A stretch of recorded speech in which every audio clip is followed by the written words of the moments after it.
దేవునికి స్తోత్రం. మన రక్షకుడైన యేసుక్రీస్తు పరిశుద్ధ నామములో మా హృదయపూర్వకమైన ఎల్రోయి వందనములు. మీరు చేయి పనిలోను ప్రయత్నములోను దేవుడు మహాకృపను అనుగ్రహించి ఈ దినమంతా దేవుడు మీతో ఉండి నడిపించును గాక.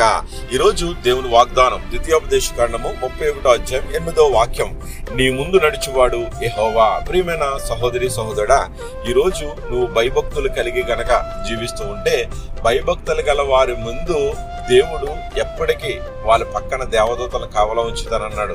నువ్వు దేవుని యందు భయభక్తులు కలిగి ఉంటే కనుక దేవుడు నీ పక్కనే ఉంటానన్నాడు. నువ్వు నిజముగా మొరపెడితే నీతోనే సమీపంగా ఉంటానన్న దేవుడు ఈరోజు మరొకసారి జ్ఞాపకం చేస్తున్నాడు. నీ ముందు ఎవరున్నారు చేసా? యెహోవా. నీ ముందు ఏదైతే శత్రువులు ఉంటున్నారో, నీ ముందు ఏదైతే అపాయం రాబోతుందో, నీ ముందు ఏదైతే ఆపద రాకపోతుందో, ఏదైతే జరగబోతుందో నీకు కీడు, దానిని కాల్చివేయటానికి అగ్ని ప్రభావం కలిగినటువంటి యేసుక్రీస్తు నీ ముందు నడుస్తున్నాడు.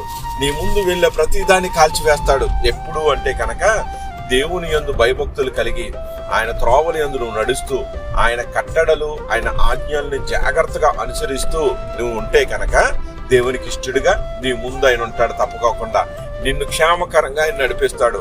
మోషే ఆయనకి ఇష్టడుగా జీవించాడు. మోషే ఇల్లంతా నమ్మకస్తుడిగా జీవించాడు. ఆయన ముందు నేనున్నాను మోషే, నీతో నువ్వు నడు అన్నాడు. యెహోషువ దేవుని కృపను బట్టి ఆయన దేవుడు దూరం అవుతున్నా గాని అన్ని తెలుసుకుని దేవుడు మాట్లాడి దగ్గర చేర్చుకొని, ఇదిగో నేను నీతో ఉన్నాను, నువ్వు ముందుకు నడు అన్నప్పుడు ధైర్యం తెచ్చుకుని నడుస్తున్నప్పుడు ముందుండి ఎటువంటి అద్భుతాలు చేశాడో నువ్వు చూసావు. అయితే ఈరోజు నీ జీవితంలో కూడా అద్భుతాలు జరగాలి అంటే దేవునితో నువ్వు ఉండాలి. నీ ముందు దేవుడు ఉంటే నీకు ఏ ఆపద, ఇబ్బంది, ఇరుకు, శోధన, వేదన, కలతలు ఏది రాదు, అన్ని కూడా కనుమరుగుపోతాయి. కాబట్టి ఈ రోజు ప్రవ్వా నాతో ఉండినైనా, నాతో మాట్లాడు ప్రవ్వా, నన్ను రక్షించు ప్రవ్వా అను ప్రార్థన చేస్తే కనుక శక్తిగల దేవుడు నీ ముందుండి నిన్ను నీ కుటుంబాన్ని నడిపించి ఆశీర్వదిస్తాడు. అడ్డు కృప దేవుడు దయచేయను గాక.